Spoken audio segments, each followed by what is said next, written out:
하나님의 말씀을 교독하겠습니다. 신명기 8장 1절부터 6절까지 교독합니다. 8장 1절부터 6절까지 교독하겠습니다. 내가 오늘 명하는 모든 명령을 너희는 지켜 행하라. 그리하면 너희가 살고 번성하고 여호와께서 너희의 조상들에게 맹세하신 땅에 들어가서 그것을 차지하리라.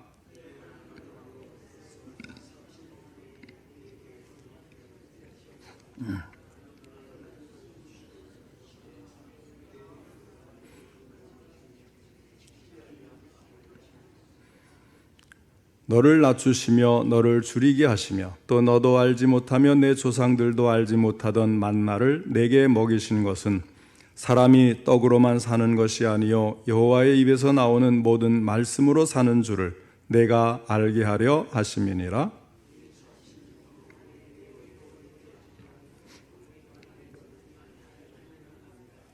너는 사람이 그 아들을 징계함 같이 내 하나님 여호와께서 너를 징계하시는 줄 마음에 생각하고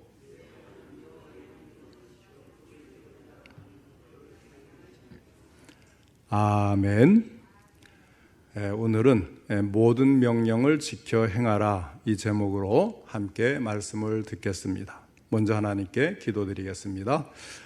하나님 아버지, 오늘도 저희들의 아버지 예배를 받으시며 또 귀한 말씀 주시니 감사를 드립니다.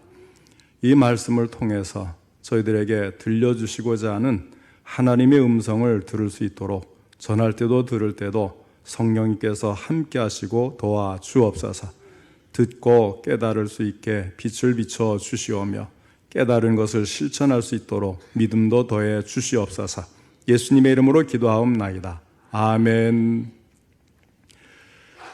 우리가 하나님 앞에 기도한 것이 응답되면 그 기쁨은 이루 말로 다 표현할 길 없이 클 것입니다.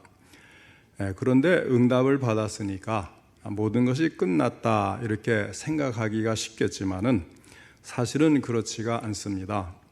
응답을 받았을 때의 기쁨은 잠시뿐이고 우리는 응답받은 대로 이루어지고 그것이 내 손에 들어와 그것을 누릴 수 있도록 하기 위해서는 믿음의 순종이 계속해서 따라야 한다는 것을 기억해야 하겠습니다.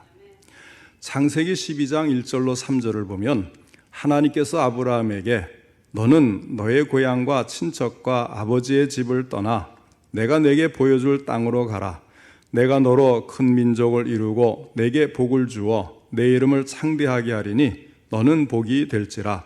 너를 축복하는 자에게는 내가 복을 내리고 너를 저주하는 자에게는 내가 저주하리니 땅의 모든 족속이 너로 말미암아 복을 얻을 것이라 말씀을 했습니다. 모든 사람들이 다 듣고 싶어하는 하나님의 응답이 이 아브라함에게 들려진 것이죠. 자, 더군다나 하나님께서 말씀하셨으니까 그대로 될 것은 분명한 것입니다. 그러면 그렇다고 해서 모든 것이 끝난 것입니까? 아니죠. 하나님의 말씀대로 이루어지기 위해서 또 아브라함의 후손들이 그 땅을 차지하기 위해서는 더 큰 믿음이 필요했던 것입니다. 그래서 아브라함은 믿음으로 순종을 했습니다. 믿음으로 본토 친척 아버지의 집을 떠나 하나님이 인도하시는 대로 가나안 땅에 들어가서 살았습니다. 아브라함은 그 땅에서 나그네로 살았기 때문에 땅 한 평도 자신의 소유가 없었습니다. 그래서 생각해 볼 때에 혹 아브라함은 그 땅에 살면서 가나안 땅을 가지고 싶은 마음이 얼마나 간절했을까요? 그런데 창세기 13장 14절로 15절을 보면 하나님께서 아브라함에게 다시 약속으로 응답을 해 주십니다. 너는 눈을 들어 너 있는 곳에서 북쪽과 남쪽 그리고 동쪽과 서쪽을 바라보라. 보이는 땅을 내가 너와 내 자손에게 주리니 영원히 이르리라 하고 말씀을 하신 것입니다. 이것도 하나님께서 직접 말씀하셨으니 그대로 될 것은 분명한 일 아니겠습니까? 그렇다고 그것으로 끝난 것은 아니잖아요. 응답은 받았지만 아직 자신의 소유로 완전히 들어온 것은 아닙니다. 그러므로 하나님이 말씀하신 대로 이루어지기 위해서는 아브라함이 믿음을 지키는 것이 필요했습니다. 또 하나님께서 아브라함에게 말씀을 하십니다. 내 자손이 이방 나라에 가서 400년 동안 나그네 생활을 하며 괴롭힘을 많이 당할 것이나 내가 그 나라를 징벌할 것이며 그 후에 내 자손이 큰 재물을 이끌고 그것을 나와 내 자손이 4대 만에 이 땅으로 돌아올 것이라고 말씀을 해 주셨습니다. 역시 하나님께서 말씀하신 대로 이루어졌습니다. 그러나 하나님께서 말씀하셨다고 해서 그 순간 그것이 다 내 손 안에 들어오는 것은 아니라는 거예요. 출애굽기를 보면 하나님의 말씀대로 이스라엘 백성들이 애굽 땅에서 노예 생활을 하였습니다. 더군다나 이스라엘 백성들은 애굽 사람들의 학대로 고통을 많이 받았습니다. 그러던 중에 하나님께서 정하신 때가 이르니 하나님께서는 애굽으로 모세를 보내시고 그 땅에 10가지 재앙을 내리셨습니다. 장자의 재앙을 끝으로 바로는 굴복하고 모세의 요구를 허락을 하였습니다. 그리해서 이스라엘 백성들은 마침내 애굽을 떠나서 가나안 땅으로 한 발자국 한 발자국 걸음을 내딛게 된 것입니다. 그때에 얼마나 기뻤겠습니까? 승리하는 기쁨, 승리자의 큰 기쁨을 누렸겠죠. 그렇다고 이스라엘 백성들이 가나안 땅에 들어가는 과정이 순탄했는가 하면 결코 그렇지도 않았습니다. 매 순간순간마다 믿음이 필요했습니다. 그 과정에서 믿음의 사람들은 가나안의 축복을 그대로 받았지만 믿음이 없는 사람들은 어떻게 되었습니까? 그 축복을 눈으로 확인해 보지 못하고 자기 이름으로 명의를 옮겨보지도 못하고 모두가 다 광야에서 죽고 말았던 것입니다.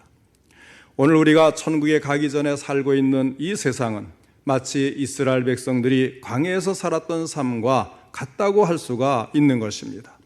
그러므로 가나안이 이스라엘에게 주어진 것처럼 예수 믿는 우리들도 하늘나라 저 천국이 우리에게 주어진 줄로 믿습니다. 이 땅에서 우리가 여러 가지 하나님이 도와주시는 은혜도 있고 또 필요한 것도 공급받고 여러 가지 복받았다고 사는 것들, 이건 다 무엇에 해당하겠습니까?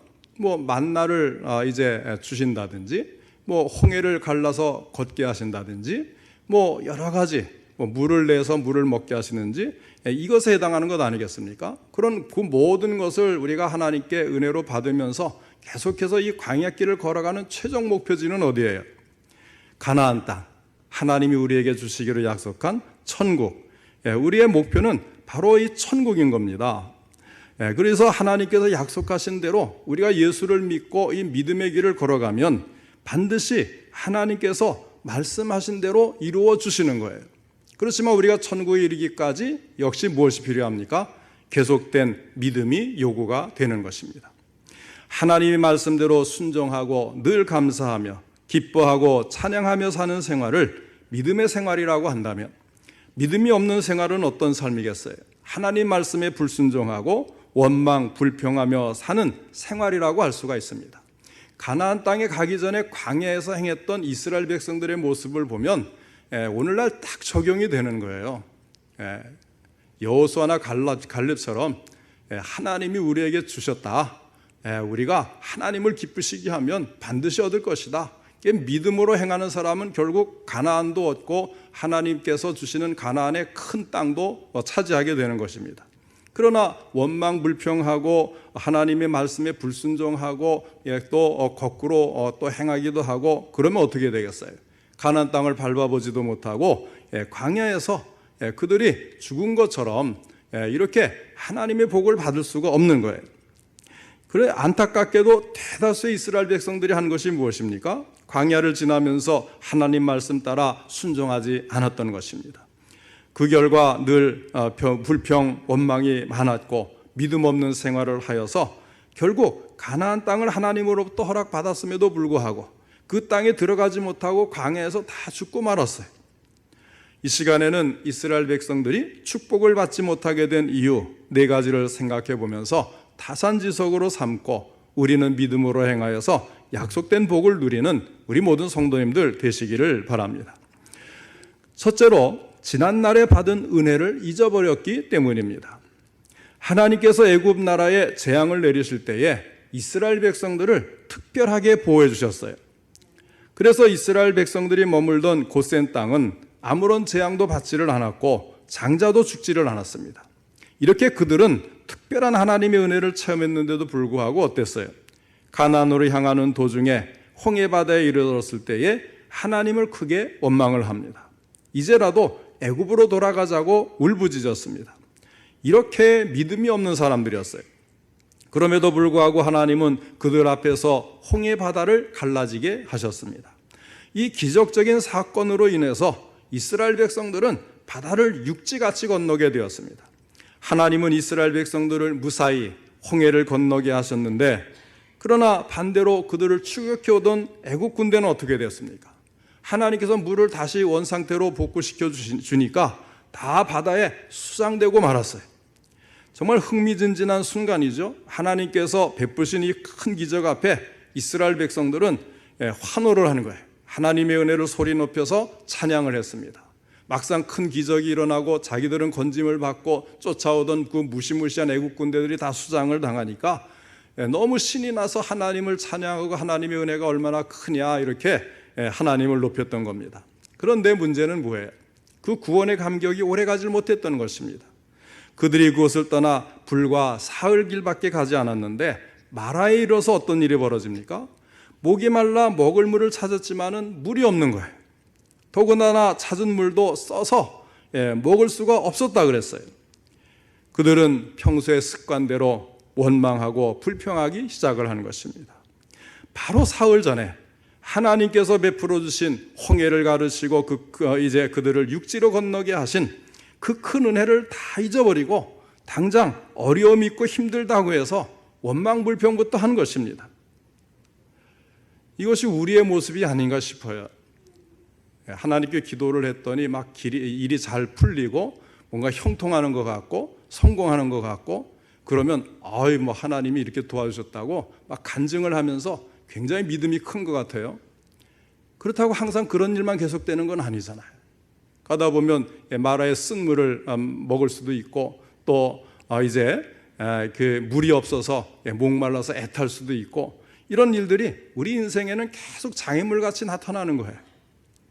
너무 참 모든 일이 다 안 되는 것 같고 어둡고 부정적으로 보이는 그런 순간도 있는 거예요. 그러면 믿음이 다 어디 있느냐는 듯이 완전히 풀이 죽어가지고 어떻게 할까 걱정 근심에 쌓여서 시험에 들기도 일수인 것입니다. 그러니까 이스라엘 백성들의 그 모습은요, 그들을 하나님이 비판하고 정죄하기 위해서 성경이 기록하는 것이 아니고 광야를 지나가는 그들의 모습과 광야 같은 이 세상을 사는 우리의 모습이 같다는 거예요. 거기에서 교훈을 얻으라는 것입니다. 그렇게 하지 말라는 거예요.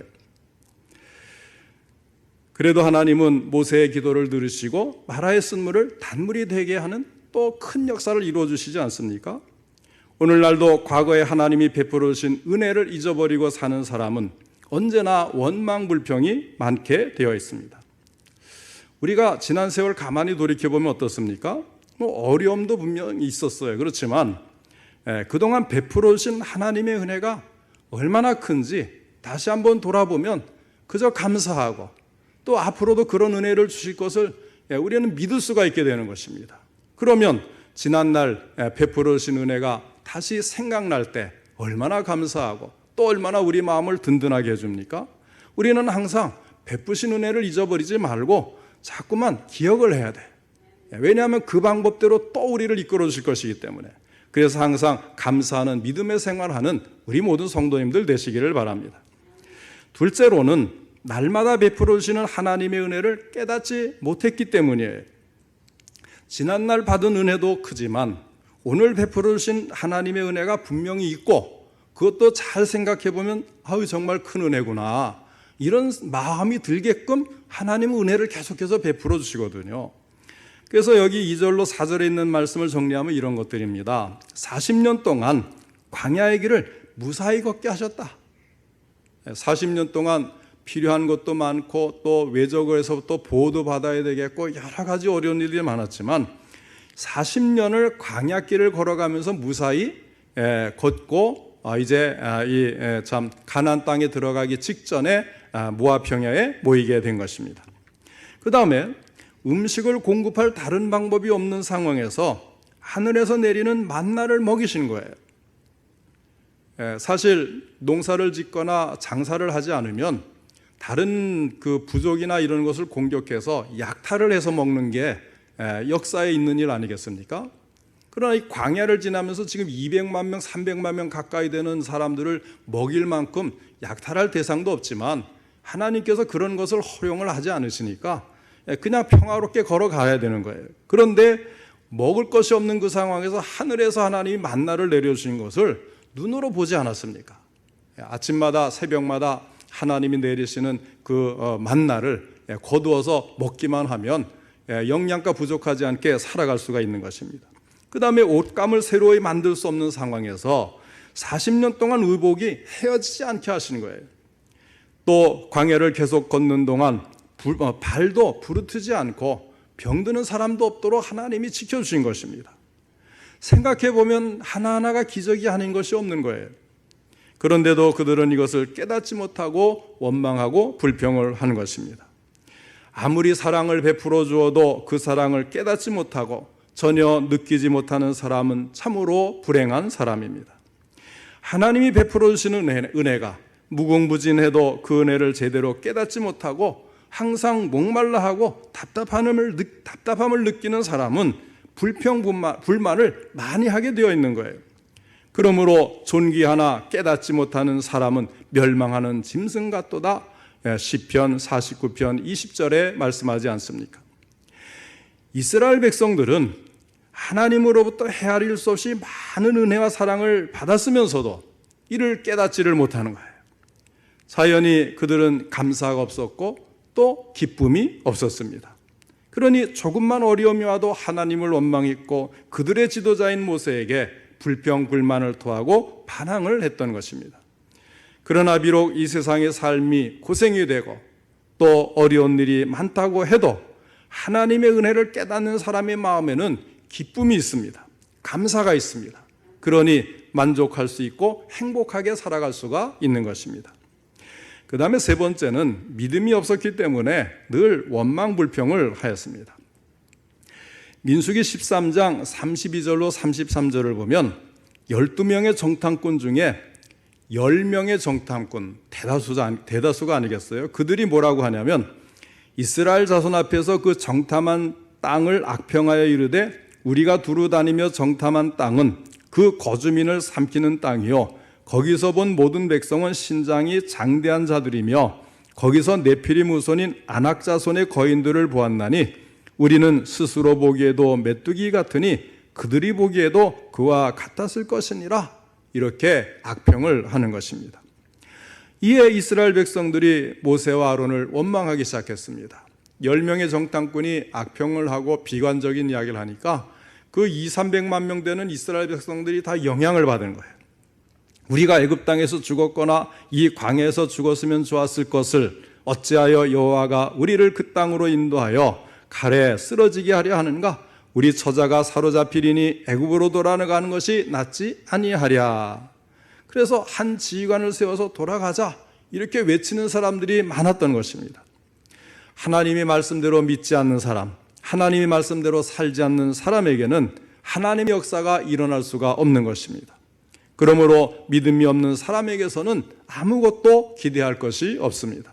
그러나 사랑하는 성도 여러분, 저와 여러분이 말씀대로 살면 하나님은 우리를 사랑하시는 그만큼 큰 은혜를 베푸시고 축복도 주실 줄로 믿으시기를 바랍니다. 그 다음에 네 번째로 가나안 땅을 사모하는 마음이 없었기 때문이에요. 그들에게 젖과 꿀이 흐르는 가나안 땅을 사모하는 마음이 있었다면 가나안 땅으로 가는 길이 아무리 험하고 어려워도 기쁨으로 감사하면서 그 길을 걸어갔을 것입니다. 그러나 그들에게는 가나안 땅을 사모하는 마음이 없었습니다. 그래서 조금만 어려움이 와도 원망하고 불평하고 이제라도 애굽으로 돌아가자 외칠 수밖에 없었던 것입니다. 특히 이스라엘 백성들은 몸만 애굽을 떠나왔을 뿐이지 마음은 여전히 애굽에 있었습니다. 그래서 그들은 자연히 애굽에서 먹던 음식이나 생각하고 애굽에서 살던 생활을 그리워했습니다. 과거에 애굽에서 노예로 생활하며 고통당했던 것은 생각하지 않고 조금만 어려움이 와도 애굽으로 돌아가자고 했습니다. 이는 그들에게 아직 노예 근성이 남아있었기 때문입니다. 우리도 마찬가지예요. 하나님이 계신 저 천국을 사모하며 사는 사람은 아무리 신앙생활이 힘들고 어려워도 원망불평을 하질 않는 겁니다. 어떤 환난과 핍박이 와도 신앙의 지조를 지킵니다. 소망 중에 기뻐하고 감사하며 살게 되는 것입니다.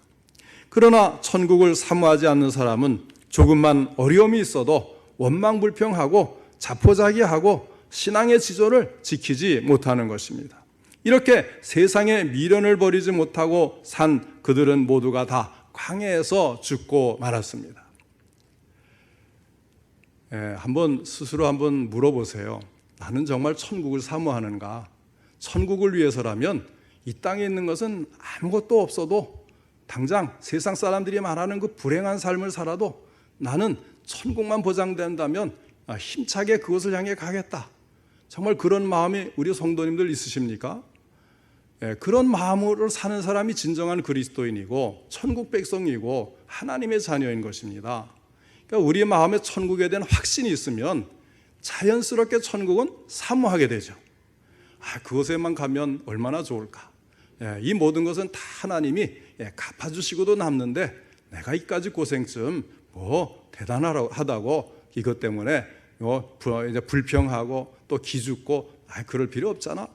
우리 천국을 확신하고 천국을 사모하는 사람은요 절대로 그런 것에 휘둘리지 않는 거예요.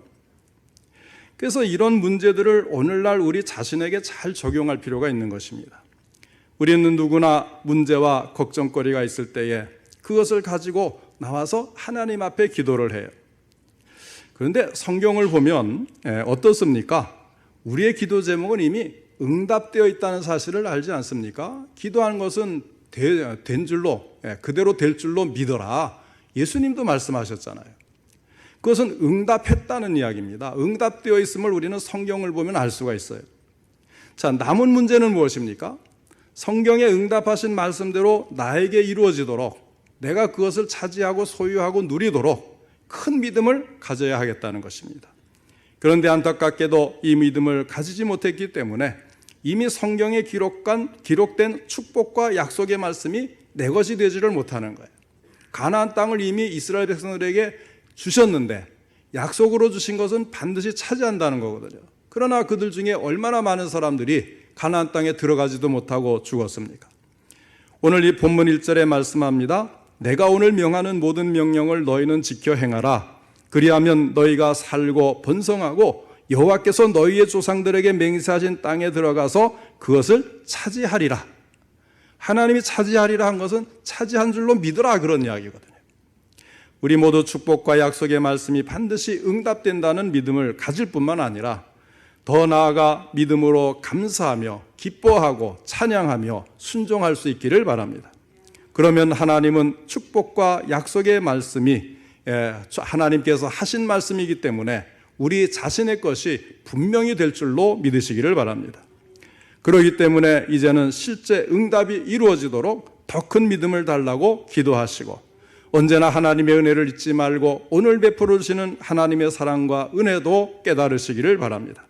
하나님은 약속을 반드시 이루시고 우리에게 가장 좋은 길로 인도하고 계시다는 이 믿음과 언제나 천국을 사모하는 믿음을 가지셔서 하나님 말씀하신 축복과 계획이 우리 모두에게 이루어지기를 주님의 이름으로 축원합니다.